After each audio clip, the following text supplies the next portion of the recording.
Okay, so we are going to talk about the fungus portion of this course, which is honestly, relatively simple. I use this PowerPoint. That's pretty much all that I'm going to use for the lecture. Please disregard the page numbers. That's from an old textbook, and I do not go back to the textbook for this much at all. We're pretty much just going to talk about it here on the PowerPoint. But your fungi is a kingdom. We talked about kingdoms and so forth at the beginning of the semester. And we can group them into two large categories of either a mold or a yeast. And we'll talk about that in just a moment. When we first started looking at fungus as people did during Aristotle's time and Linnaeus, Carolus Linnaeus, we didn't have a really clear understanding of the classification. So at that point in time, we considered fungi a plant. And if you think of it in this way, yes, it does sprout from the ground. Many of them do. The ones that they understood and knew sprouted from the ground. So they thought, hey, it kind of looks like a plant, so it must be a plant. That's where we're going to put it. So they do share a combination of characteristics with plants. However, they also have some specialized characteristics that they are going to have that are going to be unique to fungus. For one thing, they lack chlorophyll. So we understand that plants have chlorophyll to be able to perform photosynthesis. Fungus cannot perform photosynthesis. They are not autotrophic. Okay, so they're not producers. Instead, they're going to be what we call decomposers, and we'll talk about that in just a moment. They have cell walls, just like a plant does. However, plant walls contain cellulose, where fungal walls contain what we call chitin. Okay, that is not chitin, that is chitin, chitin. Most of them are not what we call truly multicellular.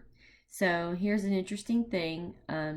Most fungus will live their life in stages. They'll either be unicellular or multicellular in a certain stage in life. So they're not what we call a truly multicellular organism because some of their lifespan is spent as a unicellular organism. They are also what we call heterotrophic, meaning that they are going to consume their food. They're not going to produce their food. So they are decomposers. Another term for decomposer is a saprobe. We call that a saprophyte. That will feed on decomposing matter. Now, if you look at them in the multicellular form, they're going to be what we call a mold. And a mold will grow as what we call a long tangled filament of cells in a visible colony, whereas yeast you cannot see. Yeast are unicellular. Molds are multicellular. Most of them are going to live their life as partly unicellular and partly multicellular. Therefore, they're what we call dimorphic. Now, they also have a life cycle. Like I said, they includes multiple phases. So a lot of times when they're in one of these phases, they'll be unicellular or multicellular. This is where we get the changes in your dimorphic, bacterium. Fungus. So they involve a growth phase and a reproductive phase. Most fungus exists as what we call hyphae. All right, Hyphae. Hyphae. When you have a group of hyphae that come together as a mass, that's called mycelium. And what I may do is just go ahead and see if I can get a picture on the internet of that so we can see what hyphae and mycelium look like, since I do not have my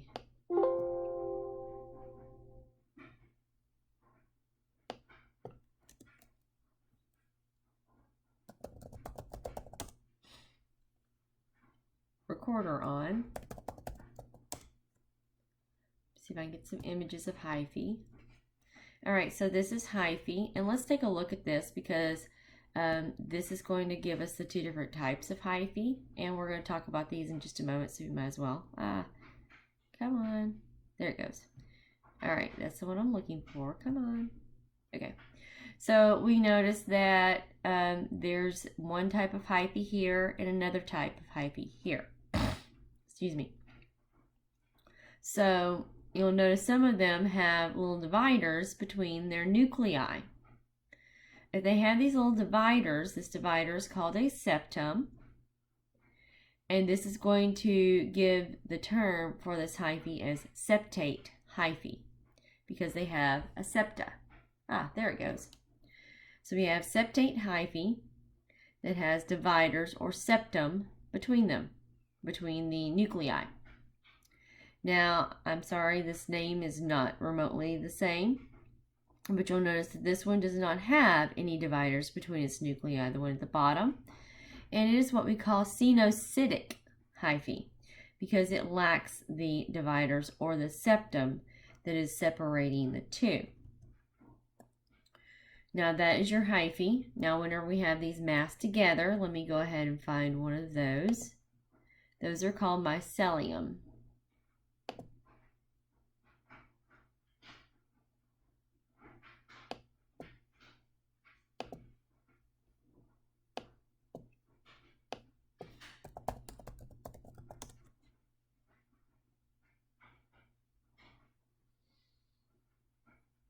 I would like to have something a little more illustrative.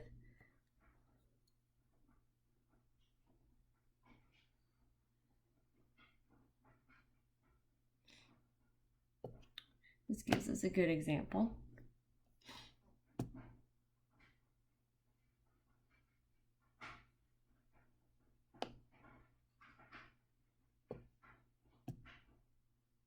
Okay, so like we said, hyphae are what they're going to be composed of. So here's our individual hyphae, and a mass of them, which we see here or in this region, is mycelium.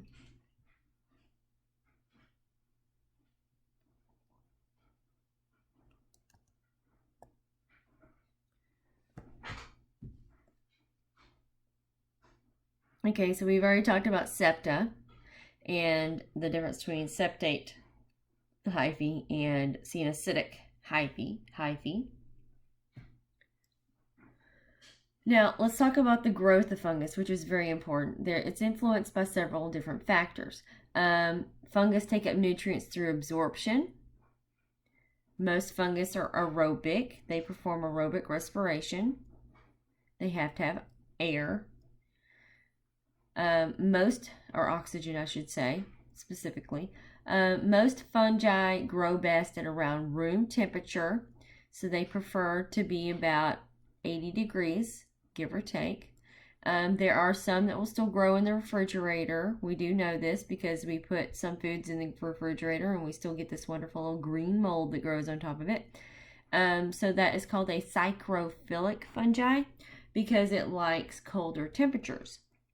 And it can live in a number of different temperatures. Many fungi are going to prefer a slightly acidic pH. So their pH preference, is going to be 5 to 6 rather than being closer to neutral, which a lot of bacteria like because they live in our body, which is 7. Now, there's also some that are going to perform what we call symbiosis. Okay, and symbiosis is, by definition, two organisms living in close proximity.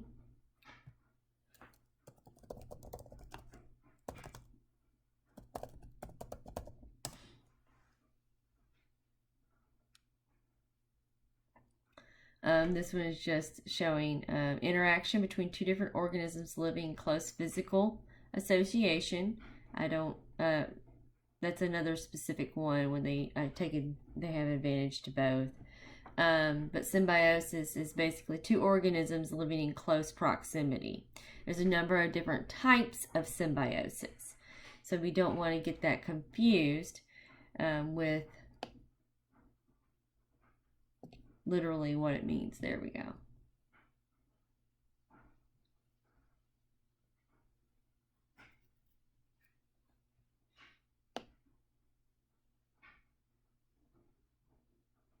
Those are still not great definitions, but this one's better. There's two or more people, I shouldn't say people, organisms living in close proximity.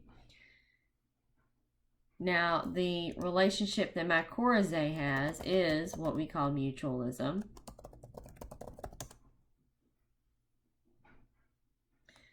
Now, this is two organisms living in close proximity where both benefit.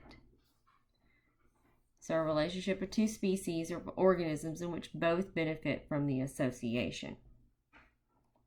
When they both benefit, that means each organism is going to have obviously a benefit to the relationship. So for example, the fungus that lives in plant roots gets a place to stay and shelter. That's a benefit. In return, they help the plant take up water and minerals. There's the benefit to the plant. That's a mutualistic relationship that mycorrhizae will be able to do. And there's a number of different plants that literally have this fungus that will live with them. Not every plant will have this situation. We also have certain types of fungus called endophytes. They're endophytes because they are going to be toxic to other organisms. They live in plant tissue, especially leaves. So what fungal endophytes will do is if a predator, if you will, wants to eat the leaves of the plant, it's going to make that predator very sick. So therefore, the next time it sees that specific plant, it's not going to want to eat it. So another mutualistic relationship, because the fungus gets a place to live and easy access to nutrients and so forth. The plant gets something that will help it to avoid predators. So say there's a giraffe that goes around eating this particular plant. Well, it's going to get very sick. So obviously it will not want to continue to eat that particular plant and will avoid it. And this is very useful for plants, especially in tropical regions of the world. So I'm just going to briefly go over reproduction and not cover the whole entire cycle. However, we do want to talk a little bit about spore formation. And the act of sporing is called sporulation, and it occurs in the fruiting bodies of your organism, your fungus. And here's the fruiting bodies of bread mold right here. The fruiting bodies of a typical mushroom is the part that you see. There is also asexual reproductive structures that will develop at the heads of specialized hyphae. So that's basically what's happening here. These spores, if they are developed in sacs, which is what's happening here in the bread mold that you've seen, this is blown up like microscopic many times, so you can see this. They develop in a sac called sporangia. The spores are called sporangiospores. Now, if they don't have a sac like this, they are going to be produced on what we call conidiophores, and the spores are called conidia. Now, let's look at our different groups, if you will. We have three broad classifications of fungus that we're going to look at today, one of which is zygomycota or zygomycetes. This is your terrestrial fungus that grows as a mold on bread and produce, and there's a large number of them that do so. They do have sexual reproduction, and when they do, they will create what we call a zygospore, or zygosporangia. And that's just showing that spore there.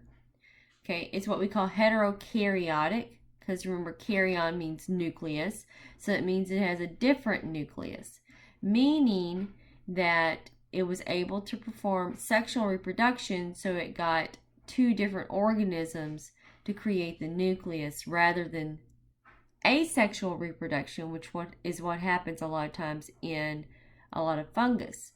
So that's just going to be a more diverse organism. I just flipped right past my slide. The next group is our largest group, and I'm sorry, I did it again. And that would be ascomycetes.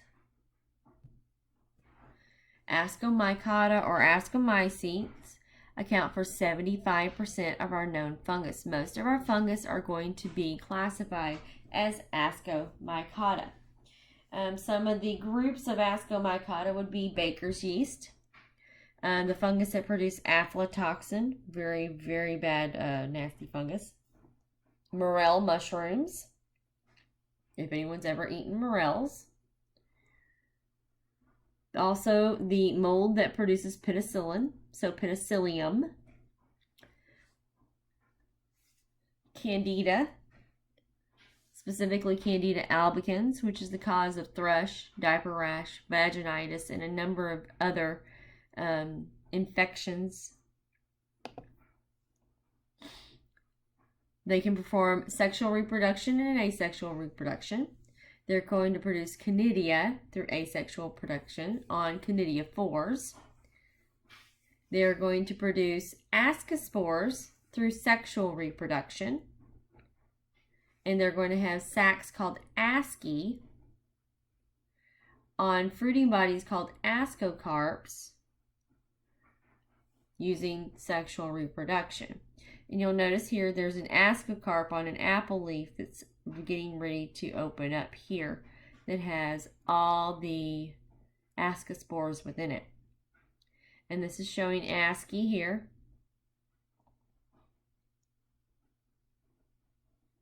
There's your sacs full of ascospores, which are the asci. Those are the sacs.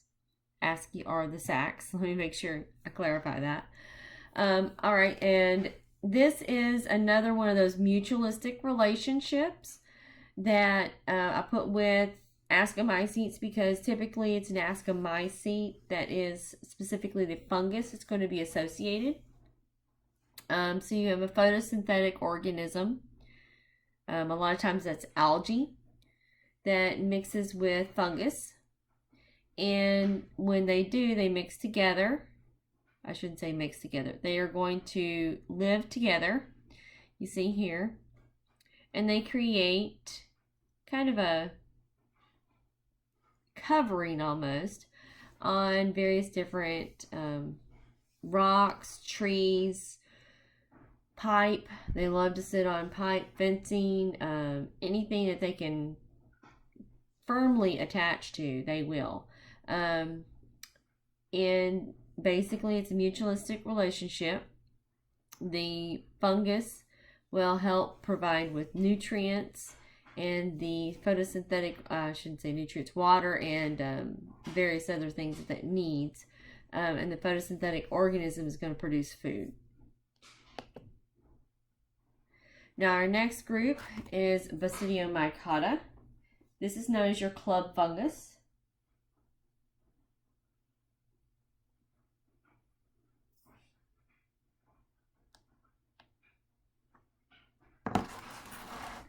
Mushrooms and puffballs are classified here. Let me show you some puffballs because I always get surprised that a lot of my students have never seen a puffball before. So let me go over here and I'm going to Google again. Puffballs.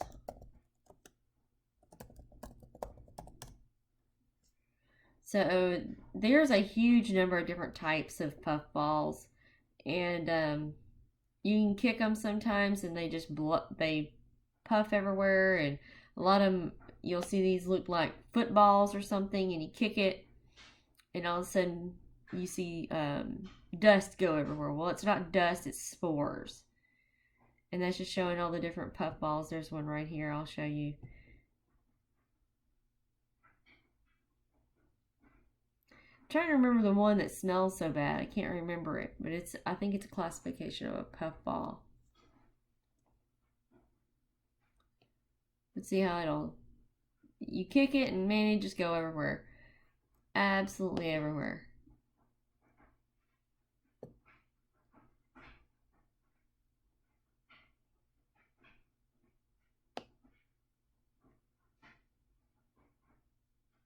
That's not puffballs. Those are puffballs. You just have a good number of puffball mushrooms. It just depends. They're still a fairly large group. Good size group. That one's after exploding. You'll see the case of it.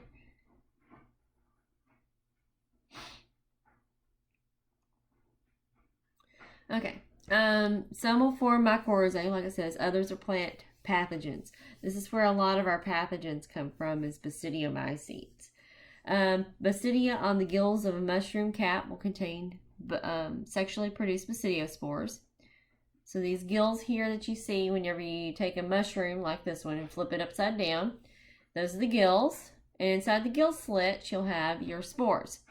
Those are formed in the fruiting bodies. This actual top, I did it again.